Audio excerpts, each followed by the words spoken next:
back, my friends, to AA Recovery Interviews. I'm your host, Howard L., and I'm an alcoholic. Sober since January 1st, 1988, one day at a time. I'm grateful you joined us. AA Recovery Interviews is the podcast where Alcoholics Anonymous members from around the world share their extraordinary stories of experience, strength, and hope.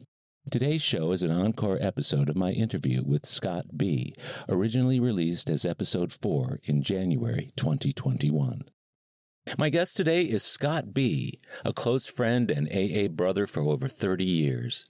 Scott's remarkable story is one that proves that you can never be too smart nor too important to get sober in AA.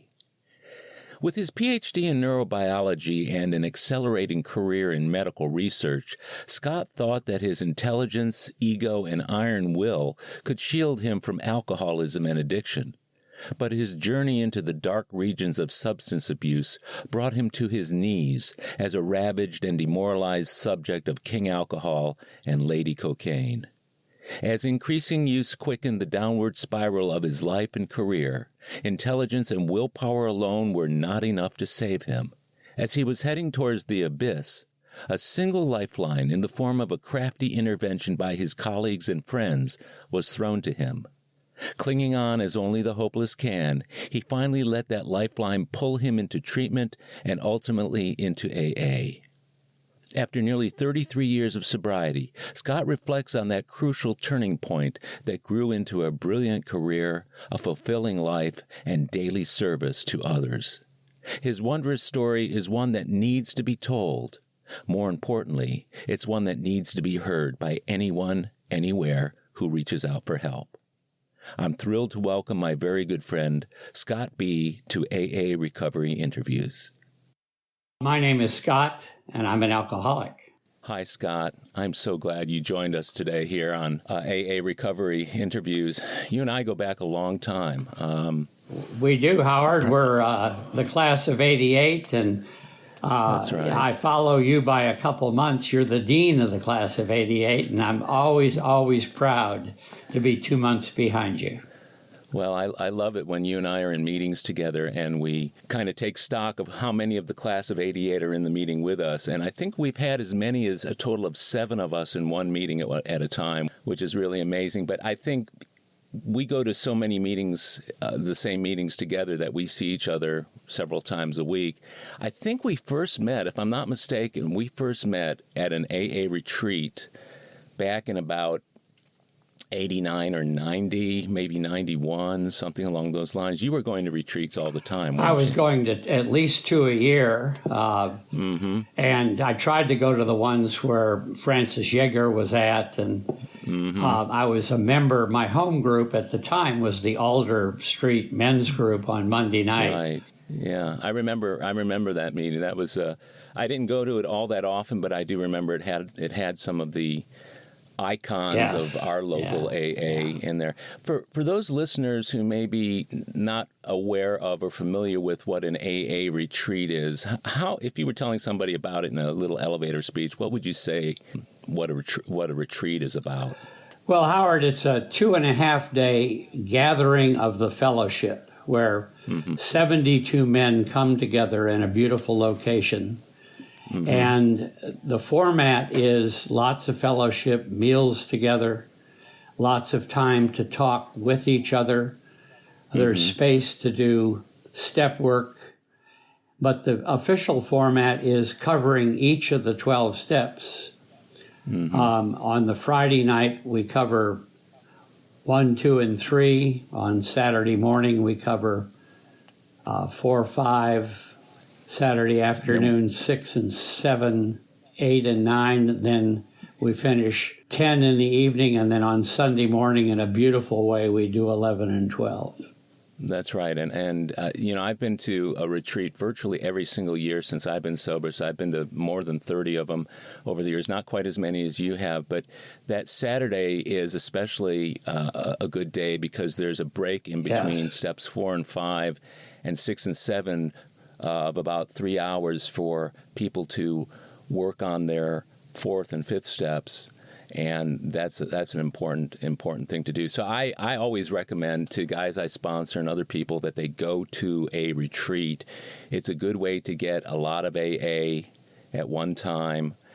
It's a great way to kind of recharge a program that needs a little bit of recharging and is about as close, Scott, as living within Alcoholics Anonymous for 48 hours. I've always fantasized about how great it would be if all of life felt like an AA meeting. Well, when you're on a retreat, it feels that way, doesn't it? It does. And I'll give a little ad. I believe the next men's retreat at Holy Name is February 3rd, and I'm already signed up for it. Yeah, that's a very popular one every year. Start the year that way. Right. So you've been sober. Your sobriety date is? March 1st, 1988. And that's March 1st because it was a February 29th of that year that you got actually sober? How did that work? Yeah, my intervention was on February 29th, 1988, which is a leap year day.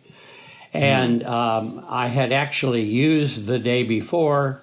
I was sober that morning, and my intervention occurred a little after 1 o'clock on the 29th.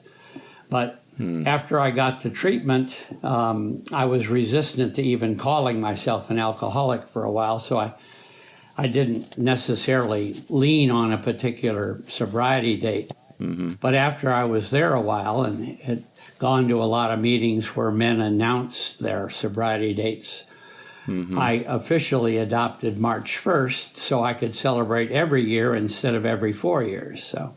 One of the great things about having a birthday, because mine is January 1st, but one of the great things about having a birthday on the 1st of the month is that by the time the birthday meeting of the month rolls around, usually it's the last meeting of the month, I've only got 11 months to go until my next birthday. It makes for a very interesting calendar. Yeah, and if you have an ego like mine, you get to if I go to 4 meetings a week times 4 weeks, I get to announce myself and hear applause 16 different times. Yeah, I know what that's like, especially when you go to a club meeting and they're asking every day, does anybody have a birthday? Yeah. You get clapped for a lot. So your sobriety date is March 1st of 88. I always like to to get a perspective, to look at the backstory a little bit, what it was like for you, just kind of briefly, growing up and the trajectory towards drinking and other things, and then the point at which, the turning point for getting sober and the realization. Could you kind of give us a picture of what that looks like for you? I'd be glad to. Before I start, I have a tradition, and I say, God, help me put my ego aside and be with you. May the words of my mouth and the meditations of my heart be acceptable in your sight, O Lord, my strength and my Redeemer. That's beautiful. I would say amen to that. Absolutely. So I was born in 1943 in the middle of the war in a small town in Ohio. I'm the grandson and the son of a physician. My mother has a Ph.D. in sociology, or I should say had. Very shortly after I was born, my father left and spent 2 years in the service in the Pacific as a medic. Very traumatic experiences for him. Traumatic for me as well, because I had no father for 2 years. During that period of time, my mother was depressed. I think she surrogated me a bit. I felt alone and lonely as a child. I invented an imaginary friend called Bobby. And when my father came home, it wasn't like I felt like I was alienated to him, but he was an incredible man. He's my hero and will be forever and ever and ever. Kindest man in the world, great doctor. But he was not an emotional person. And I think the war and what he saw in the Pacific, going from island to island to island, created a space for him that he was a bit standoffish. So we never had issues until he died in 1970, but I never felt particularly close to him. And so that distance from my father, and then my mother, in her early depression, started medicating her depression with both medicine and alcohol. And by the time she died, she was a full-blown addict and alcoholic, and just not available for any kind of mother-son interaction. Was your father aware of all that going on at the time? Yes, and in the 50s, in the late 40s, there was, even though this was Elyria, Ohio, it's about an hour from Akron, the home of AA. Sure. He was treating my mother with medication, and we had a medicine chest that if you opened it up, pill bottles literally spilled out, and these were pre-Valium tranquilizers. These were opiates, and my mother did a lot of napping. Let's just put it that way. And my father was an obstetrician gynecologist, and he was out of the house by 6 in the morning and rarely home before 8. And he played golf on the weekends and watched footballs on Sunday. So I just never felt close. And to jump ahead a little bit, after I got sober, I was in a psychodrama group doing a piece of psychodrama, and where I had chosen someone to be my mother and chosen someone to be my father, and I was stuck during the middle of the psychodrama, and the director said, "Scott, what do you really want from your parents?" And I started crying, and I said, "I want both my mother and my father to come to me, get down on their knees, and give me a hug." And then I just slung snot all over the room. Yeah, that's powerful stuff. I did the same thing that you did. We did it a few years apart, but that's powerful to get to that realization all those years later, but nonetheless. So the result of this childhood gave me in a pretty intense fear of abandonment, and inventing an imaginary friend was not a very adequate solution. So I began to adopt behaviors, wearing masks, being the good boy. I got all A's through elementary school.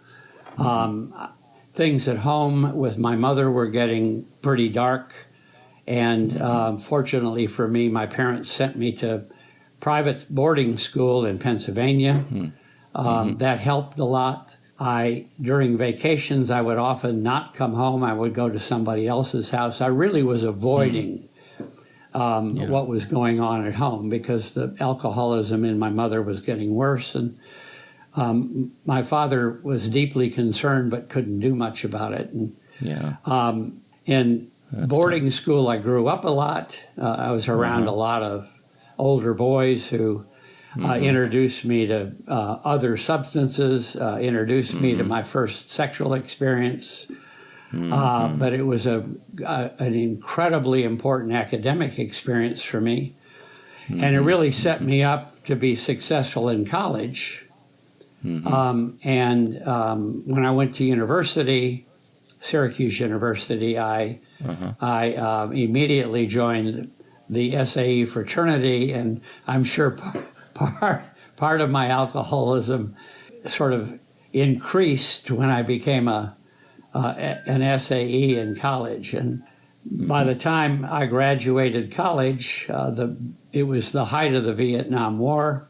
I had impregnated my pen mate, who was a Kappa Alpha Theta, and we had gotten married in 1964. So while you were still in college? Still in college, and we both actually finished college and got advanced degrees. And had a very successful marriage, 2 great kids, which I am still very close to. But because of our marriage, and because of the fact that I went on to graduate school to get a doctorate in neurobiology, I was exempt from the war. So That was a wonderful time. We did a lot of commitment to social obligations. I remember being coming home at night out of the laboratory and saying, "What are we doing tonight? Are we marching for civil rights? Are we marching for women's rights? Or are we marching for anti-war?" And were you a hippie? Were you a hippie back then, Scott? no, I was pretty cleaned up. I had been a preppy, and I'm still a preppy. Once you're a preppy, you're, it's khakis and button-down Oxford cloth shirts and penny loafers. But is it safe to say that you learned to drink at prep school, and you perfected the art in college and graduate school? Absolutely right on, Howard. Correct. Mm-hmm. And then when I finished my doctorate, I had the opportunity to do a postdoctoral fellowship at UCLA. And I took that opportunity, and my whole family moved to Santa Monica, where I really got serious about my career in medical research. Had a wonderful 4 years there. And at the end of my fellowship, I was offered an opportunity to stay at UCLA, or I was recruited by a number of other institutions. I chose Baylor College of Medicine because they offered me an opportunity to begin as a leader in forming a research group in the ophthalmology department. And at the time, I was studying the retina of the eye, which is a slice of the central nervous system, essentially. So I chose Baylor, and we all moved here in 1973, and I was divorced shortly thereafter.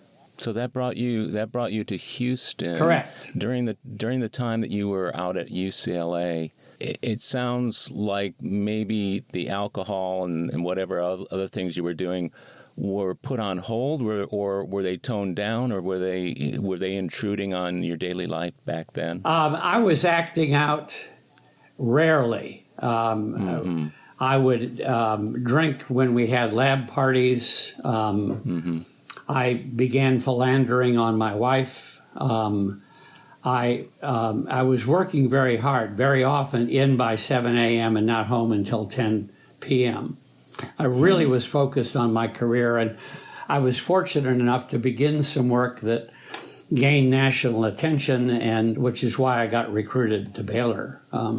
And then at Baylor, I got very serious and formed a lab and was gifted with getting a number of grants, a big NIH grant, what's called a Career Development Fellowship. And so by the end of the 70s, I was at the pinnacle of my career. I was divorced by about 2 years.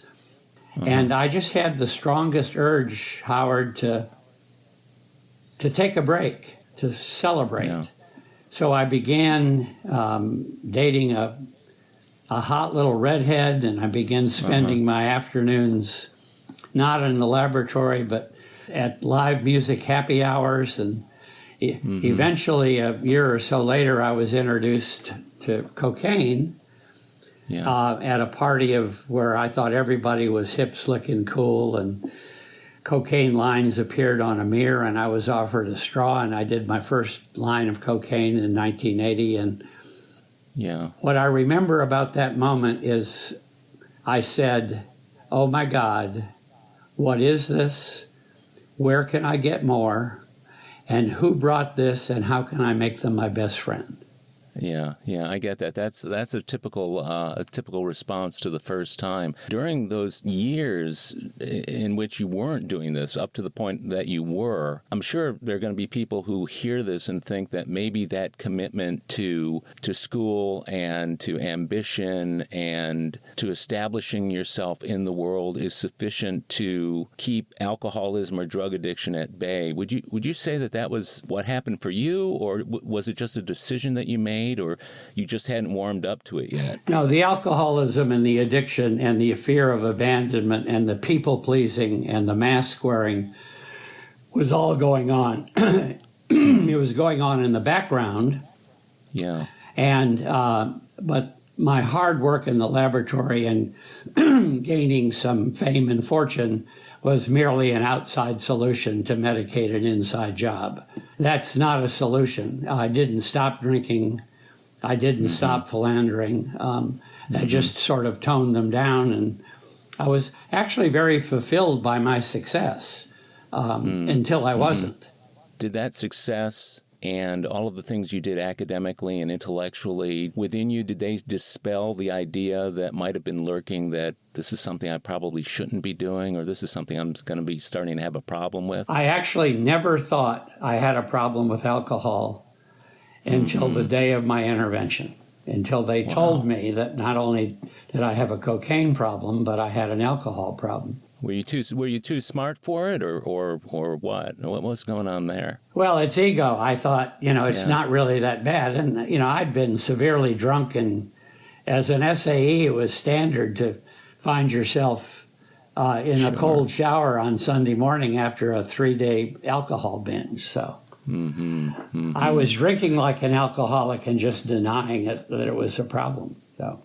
That's common, though. I've noticed it over the years. I'm sure you have, too, that one of the sayings is, you're never too dumb for AA, but you might be too smart for it. I know it was that way for me just because I thought, I'm a bright guy. I've got willpower. I know what I'm doing, and what I'm doing is drugs and alcohol. But at least I know I'm doing that, and the knowledge of the fact that I'm doing it means that I will be able to use that same intellect to stop it if I need to. And I had a huge ego because of my scientific success. Sure. And therefore I was my own higher power, and I was in control of everything in my life. So. So you got into the cocaine at the end of the 70s to coincide with the divorce? A couple of years after the divorce, about 1980, and I chased Lady Cocaine and increased my hedonistic behavior for the next 8 years until I was deeply in debt. I had 7 warrants for my arrest by the time of my intervention. I had 3 banks were suing me for money I had borrowed on my signature. And I had put my house up my nose. My house had been foreclosed a year earlier. I've heard you say that over the years, and every now and then you'll say that out of context with the story, and I can imagine what people are thinking when you're talking about putting your house up your nose. Now, board by board, night by night. And I had changed all my academic friends and all the couples I was friends with. I traded them in for all my bar friends and my street urchin friends and my cocaine buddies. And my house was a party house, and it got really, really, really bad. So during this time of that really, really bad cocaine use, you were still drinking, but you were.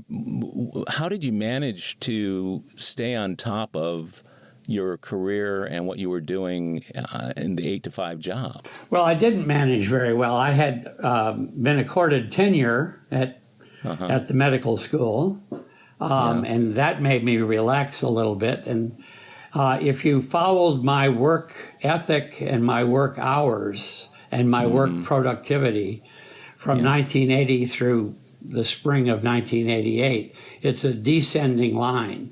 And by 1986, I actually did one of the great sins you can do as a professor. I missed a lecture. Oh, no. And that, you don't miss a lecture unless you're in a coffin someplace. And, people around me began to notice. We had a laboratory party in my lab, and I got extremely drunk, set a fire alarm off, tried to take everybody in my laboratory home to where we could do cocaine and continue. I was certainly not hiding my addiction or my alcoholism. Yeah, I've heard you refer to it over the years as hedonistic behavior, and I think that's a great term for that kind of behavior. It surely was. I mean, I had no standards of moral and ethics at all. Now, you mentioned earlier that you didn't realize that or accept, or your ego didn't allow to enter into the idea that you were an alcoholic or Were you starting to connect the problems that you were having in your job and elsewhere with your use of cocaine and alcohol, or how did you reconcile that? Because of the cocaine and because I used it daily and because I ended up, I can account for at least $250,000 worth of using cocaine and alcohol and other party favors. I ascribed it all to cocaine. And in fact, when I was intervened into treatment, they said, tell us about your use of alcohol. And I said, alcohol's no problem. I only drink beer and wine. And of course, they smiled knowingly. And we went to a meeting every day, and we had a meeting in the treatment center every day. And I introduced myself as I said, I'm Scott, I'm a cocaine addict. And it wasn't until day 17 that I finally said, Scott, I'm an alcoholic, as I have done every day since. So is it safe to say that as people will in an AA meeting, just to kind of level the playing field, that you were using cocaine alcoholically? Yes. The use of cocaine requires such focus, and it's so intense that you don't realize that you're doing it in the bathroom while you're spending 4 hours at the bar. That you're sitting at your home with a bunch of party people and everybody's drinking, but we're all fighting for the lines on the mirror. And alcohol is always present. It's just, it's sort of taking second chair to the primary drug of choice. So that allowed you to just pass it off as a secondary concern and let's take care of the cocaine and everything will be wonderful? Exactly. And many people who do cocaine to the level I was doing it would say, well, I really drank to level out. I would get so intensely high on cocaine that alcohol would slow me down and allow me to do more cocaine. I remember saying that a lot. So.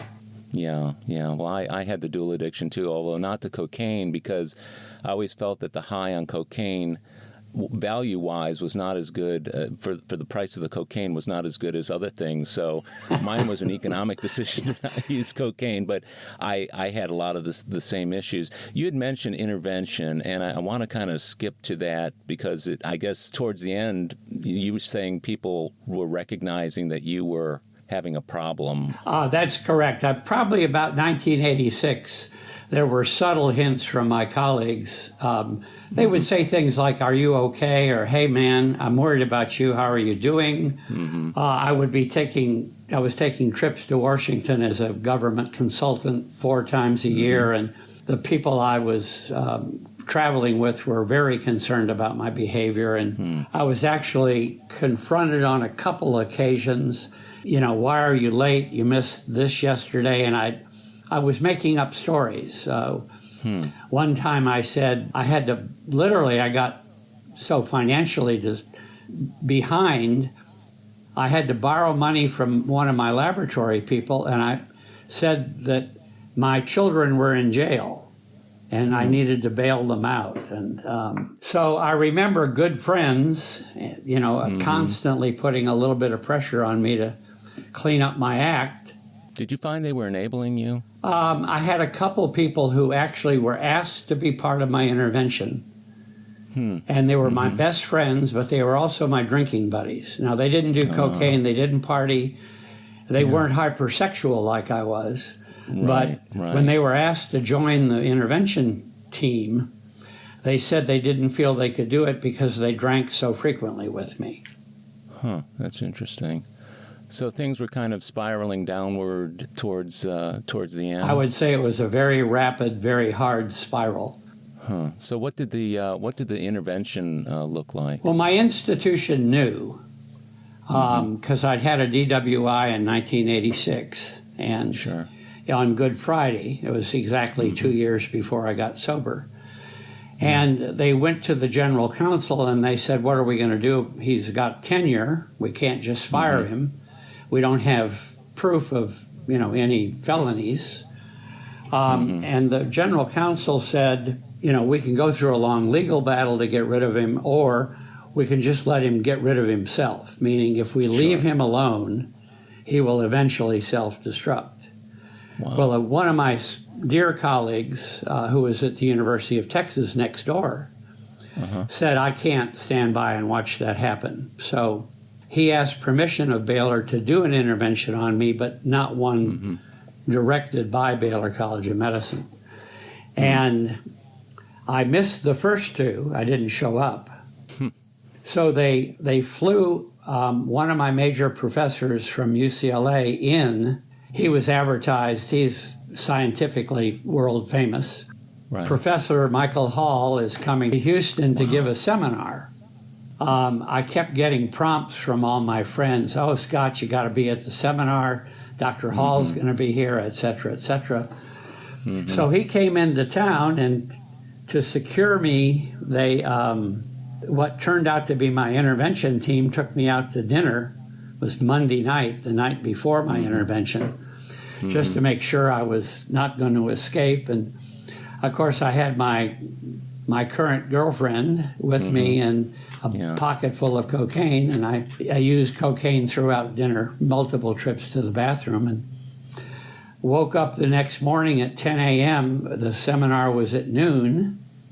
I said, oh my God, I've got to be there. And I threw on a pair of jeans and a sweater with a bunch of cigarette holes in it. And as I got to the seminar room, it was a little bit before noon. The room had about 450 seats. The room was full. The walls were lined with people. There were 500 people in the room. There was one seat left in the front row. And everybody, my friends were sitting around that seat, and they said, Scott, come on, we saved you a seat.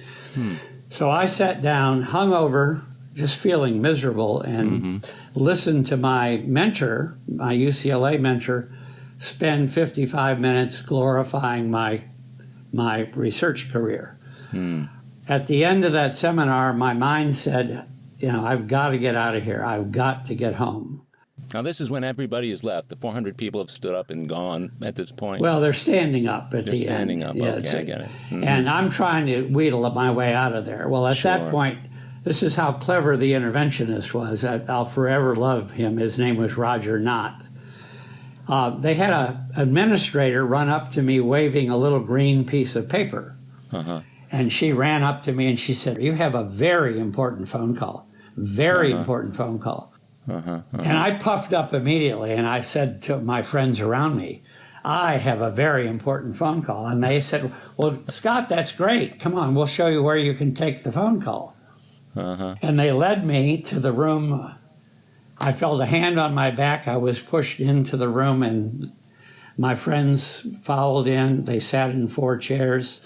Mr. Knott started the intervention, and that was it. Mr.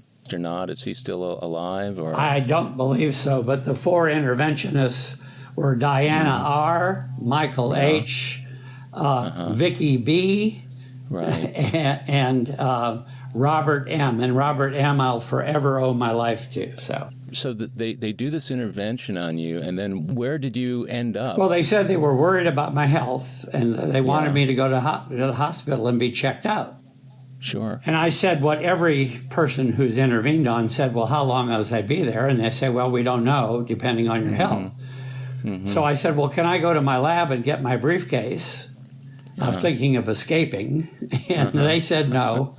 And the car was waiting, and we went straight from the seminar room in the office to West Oak Psychiatric Hospital. And I was offered the choice of either signing in voluntarily or signing in against my will, and they explained the difference, and I said, okay, I'll sign in voluntarily, and I did, and I was put on the alcohol recovery unit. The medical director came by shortly after and kicked me in the ankle. He knew I was coming. They'd told him my story. And he said, why are you here? And I said, I guess I have a little problem with cocaine. So we'll be right back. My friends, if you're enjoying AA Recovery interviews, I invite you to check out my latest audiobook, Alcoholics Anonymous, the story of how more than 100 men have recovered from alcoholism. This is the word-for-word, cover-to-cover reading of the first edition of the Big Book, published in 1939.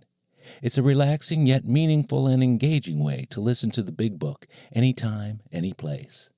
Have a free listen at Audible, iTunes, or Amazon.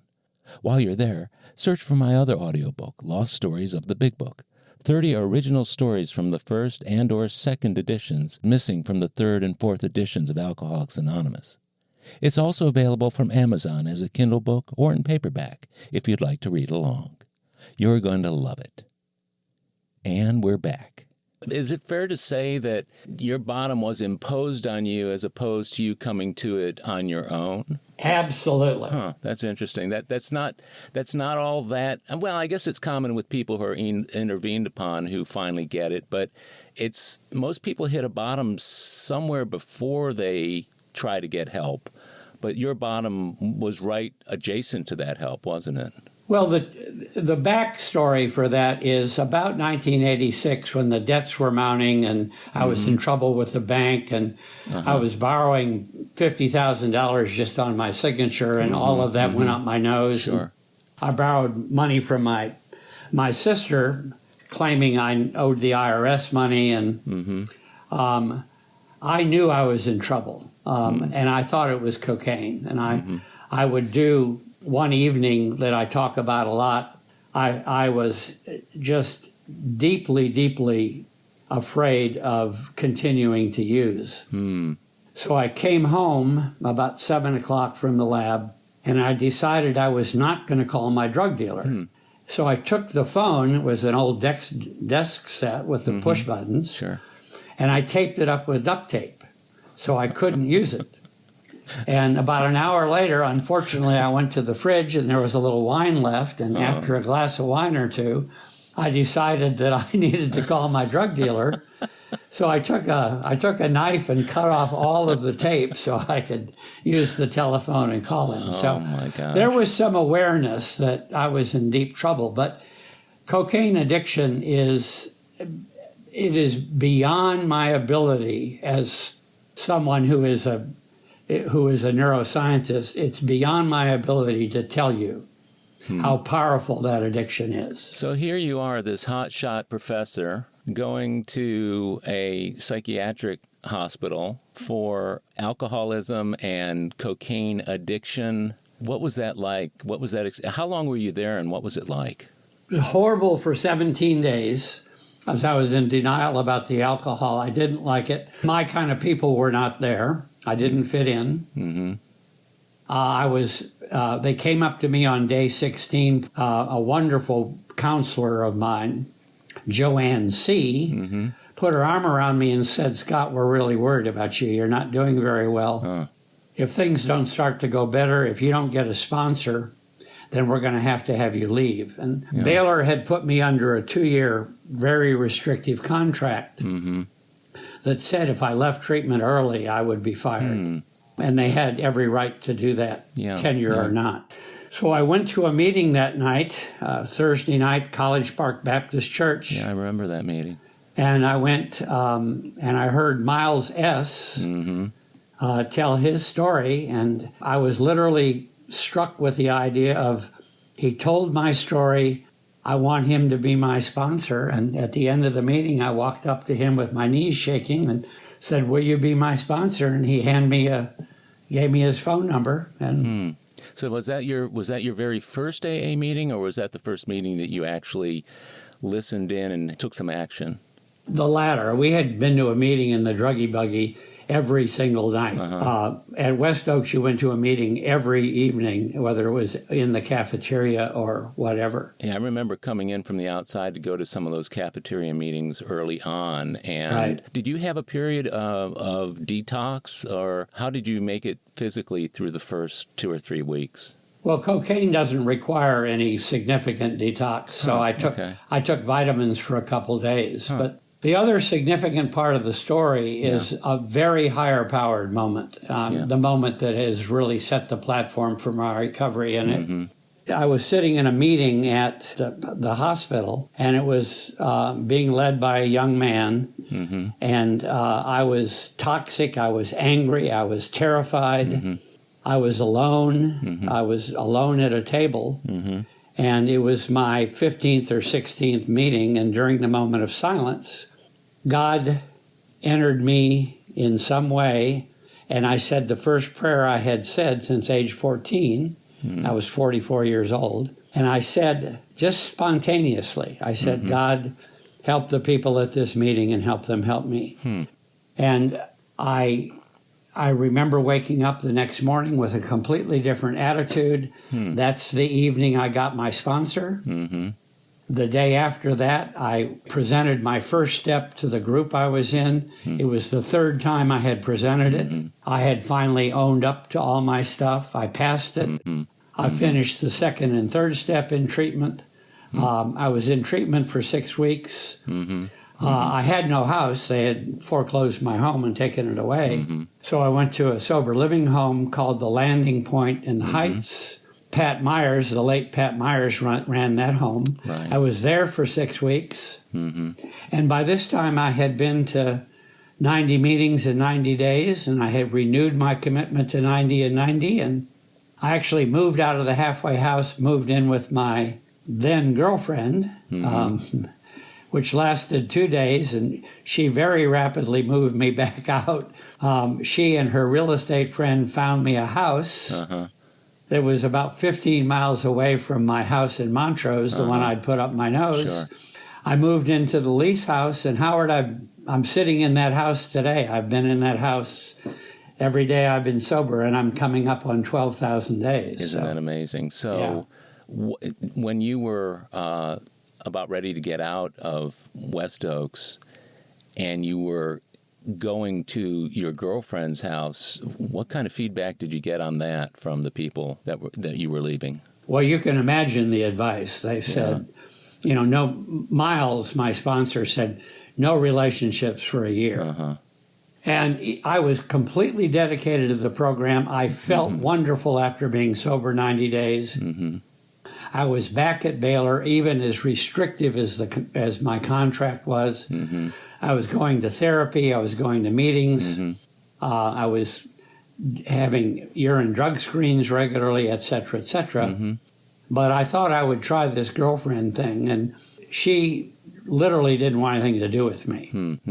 Cocaine addicts who are 90 days sober are crazier than, I can imagine. Whatever. So during that time, while you were doing 90 meetings in 90 days, were you in IOP as well? Only at the halfway house. Only at the halfway house. Yeah, okay. IOP hadn't hit Houston very much at the time. Yeah. But between therapy and meetings and working the steps with my sponsor, I had already signed up to do a retreat in the fall. I had an incredibly emotional experience during an event while I was in treatment with my daughter. That is also the second level of the platform of my recovery, and she literally busted me in front of about 60 people. So I was really committed to recovery, and moving into my own lease home was something I was willing to do. I didn't know how alone and lonely I would be, but I filled the time by going to as many meetings as I could. And, being part of the Alder Street Monday night men's group was tremendously helpful. So it sounds like you had quite a bit of ego shattering during that time. I was curious as to how important sponsorship was to you in the early days, as well as that ego deflation that's so necessary for us. Well, my ego deflation happened through the pathway of humiliation to humility. And my daughter's actions during family week, the fact that I was in a home group where everybody had a sponsor, you often came to the meeting with your sponsor. There was a line of men who, my sponsor's sponsor was there, my sponsor's grand sponsor was there. I became friends with a man who eventually became my sponsor after Miles moved to Austin. So I was surrounded by men who had integrity, who believed in working the steps and really working the steps, who believed in sharing from the heart and not hiding anything. dropping the mask. I was gaining traction back at Baylor. I was showing up for work. My 2 children were back in my life. So I was really on a pink cloud. I can imagine. Looking back at that point, while you were on that pink cloud, did you give it much thought that this was going to be a long-term proposition, or were you thinking like I thought early on, okay, I'll do this for a period of time, but then I'll get to the point at which I won't have to do it? Did you have that occur to you at all? Well, I was pretty willing not to ever do cocaine again. It had been such a destroyer of soul and life that I was, but I did have in my mind for probably the first 9 months or so that I would reach a point where I could have a drink and drink safely. And it was only through working the steps and reviewing the fact that I started drinking at 12 and I got thrown in jail in Fort Lauderdale at age 14 for drinking and had some horrific experiences in prep school and college. And I realized I was as destroyed by alcohol as I was by cocaine. So were you identifying yourself early on in AA? Were you identifying yourself as an alcoholic or were you the cocaine addict who wouldn't talk about alcohol? How did that look in the early days? After day 17 and every day since, I just say I'm Scott B. and I'm an alcoholic. You were never one of those andas. No. It's all an addiction. Yeah. It's all neurochemistry, and I don't see when people say I'm an alcoholic and an addict, my ego says, you ought to stop and tell them that that's redundant. Yeah. Well, given the trajectory from your intervention into a treatment center, do you think you could have gotten sober in AA without treatment? Do you think the AA would have been sufficient, or did you need that treatment first as a gateway into AA? Without the intervention, without 90 days of supervision, without a 2-year contract from Baylor College of Medicine, I'd be dead. Yeah, okay. When early on in treatment, when they said, you were about to lose your house, I said, well, that's all right, I'll get another one. I'll move in with my friends. I was fully prepared to couch surf with my cocaine buddies, and so I would have been on the street. Yeah. And the street was not a very safe place in Montrose in the late 80s. In those days. So what were the early weeks and months in AA like for you, having to go to these rooms with all of this cross-section, this socioeconomic and intellectual cross-section of people, this hotshot Ph.D., expert on the brain who should be able to handle all this without AA. What was AA like for you during that time? Well, from day 17 on, I had a higher power. Interestingly, my first higher power was the statue of Abraham Lincoln, because I wanted that kind of a father figure in my life. But I was pretty committed to being as humble as I could. I didn't advertise myself as an important medical person.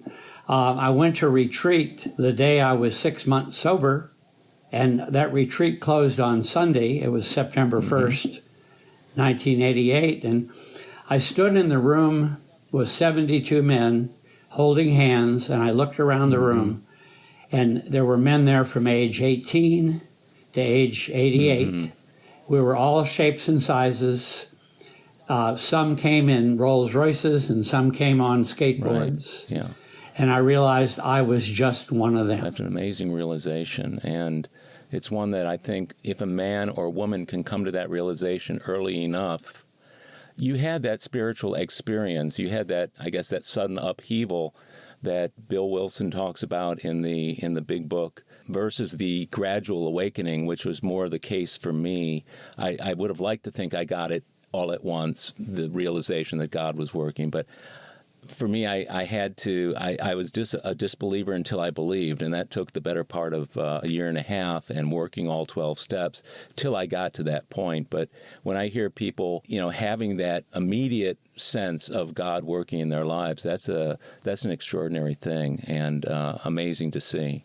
It was. It all happened within 24 hours. Wow. It was helped a lot by the italics in the third step. I could choose my own higher power, Abe Lincoln. Abe Lincoln. And the word care. turn my will and my life over to the care. God. So I invented a caring giant named Abe Lincoln as my higher power to replace the father need that I had, and my higher power has evolved a bit since then. Yeah, but, that's really awesome and inspiring in a way, I think, for people who wonder, will they get to that point if they stick around long enough? So this is the point at which, in the telling of a story, most people there's about 5 minutes left in the speaker meeting at this point, okay? Because the most exciting and interesting things, I think intuitively we feel like we've got going, is the how it was and the what happened part of our story. But you've been sober 3+ decades, and a lot's gone on since then. And I'd like to kind of turn to what sobriety had looked like in the first 5 or 10 years, maybe into the next decade. What were milestones for you in the recovery? Where were places that you hit roadblocks, where you gained a realization that you might not make it, or that, yes, you would make it? Could you go into that a little bit? Well, I don't know whether I'm proud to say this or I'm embarrassed to say this, but I've had a truly blessed 32+ years of recovery. In 1988, I was a drug addict at Baylor College of Medicine. I became a senior dean in upper administration at Baylor in 1993. Wow. So I in 5 years, went from drug addict to dean. I began doing service. I took intervention training. I was helping other people. I was the go-to person at Baylor College of Medicine if somebody had an alcohol or a drug problem. I loved being a dean. I got heavily involved in service. I ran a ranch retreat for families whose children had cancer. I joined the board of the council on alcohol and drugs. And I really felt like I was very effective in service. So I had traded my medical research career in for a career of service based upon all of my academic training. It was a perfect marriage. And in 2012, I was thinking of retiring from Baylor, and I was asked by some colleagues in AA if I would consider founding the Hope and Healing Center at the St. Martin's Church. And I prayed about that and took that job, and I'm very proud of founding that now highly successful organization. It's an incredible facility. I mean, I've gotten to know the people over there. I've gone to meetings there. It really is truly an exceptional facility for us in the program and other people outside the program from the standpoint of mental health. And I'm very close to both my children. They have both confronted me about what a horrible father I was, and also are daily grateful that they have their father back. When did they confront you? When did that happen at different times, or was that all part of their work or your work? How did that come along? Well, my daughter did it at about week 4 in treatment. Okay. And that's that platform story that really cemented my commitment to the program. And my son came along very shortly after that. We're the best of buddies. We're sailing buddies. And I've renewed a friendship with actually both of my ex-wives. I've skipped over the fact that I got married in recovery and got divorced in recovery. And I've now retired from the Hope and Healing Center and from Baylor College of Medicine. I have a private consulting practice where I work with families and do interventions and referral to treatment, and I'm actually winding that down. So that's amazing. I've had a really blessed recovery. Well, so your AA work in the early days, even though you were already working in the field of teaching and research and that sort of thing, is it a fair statement to say that your experience in AA led you to that where you might not have been led there otherwise? Absolutely. Yeah.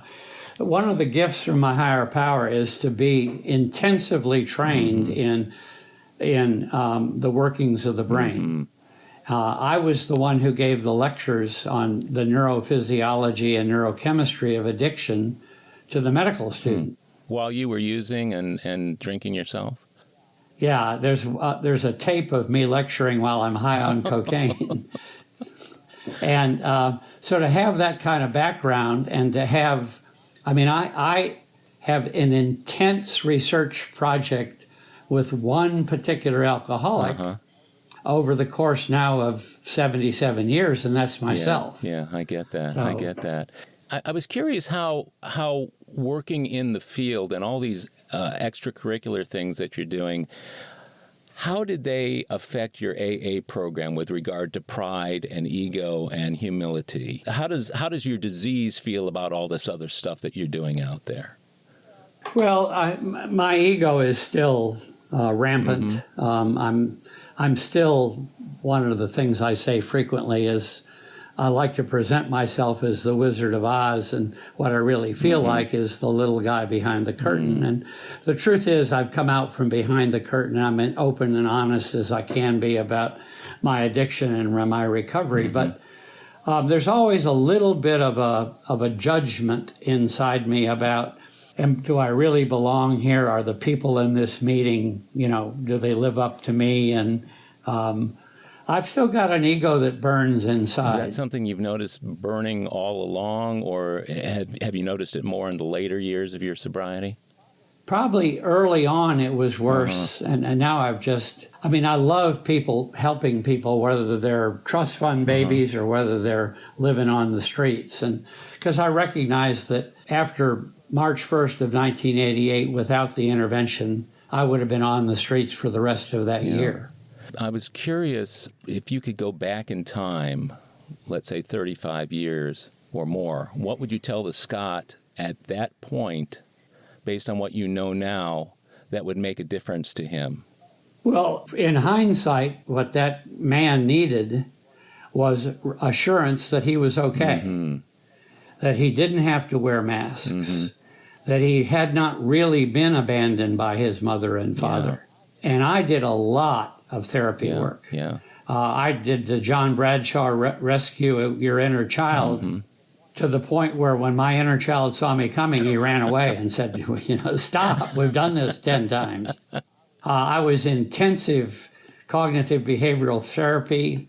I did 2.5 years of weekly psychodrama. I have explored my relationships with self, with my mother and my father, to the point where I feel just completely comfortable about it being who I am in my own skin. And you project that. There's a kind of a quiet confidence to that I always see in you, and a gentleness that can only come out of doing that kind of work. The thing I think that's important with you saying that in this format that we're in today, talking about it, is that AA is but the beginning for some of us in the self-revelatory process. And my story is very much like yours in the sense that after I got sober, I was open to things like psychiatry for clinical depression that I had resisted all along and drank and used drugs over. And I still have clinical depression, but it's treatable and I can manage it.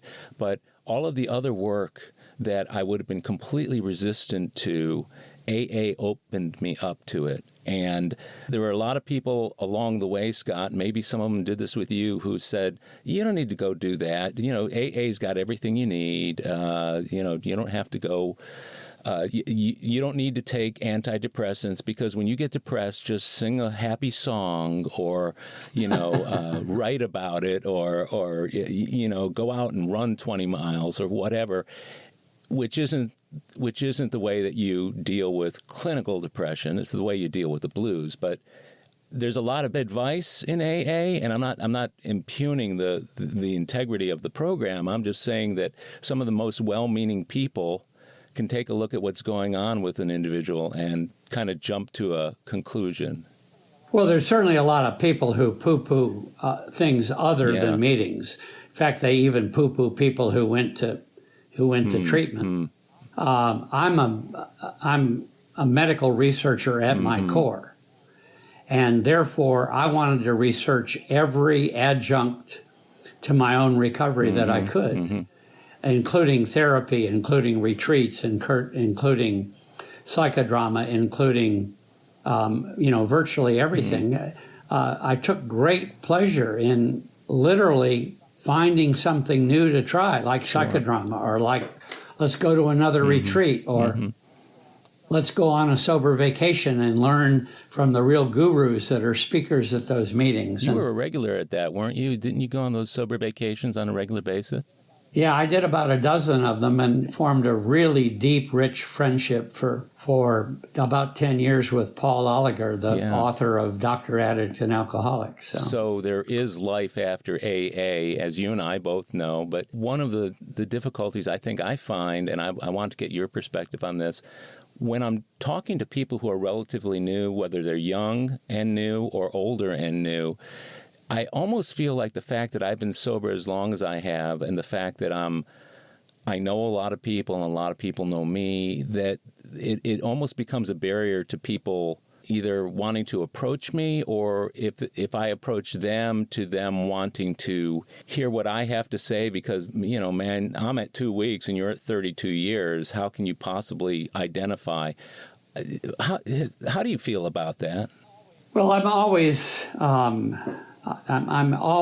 really, really, really warmed when young men with 2 weeks reach out to me. And I'm sure they see me as a father figure or as a grandfather figure. And they see something in me that I don't see in me. That's interesting. They see someone who's kind and comfortable and warm, and I don't see that in me. I still see myself as ego-driven, selfish, and self-centered.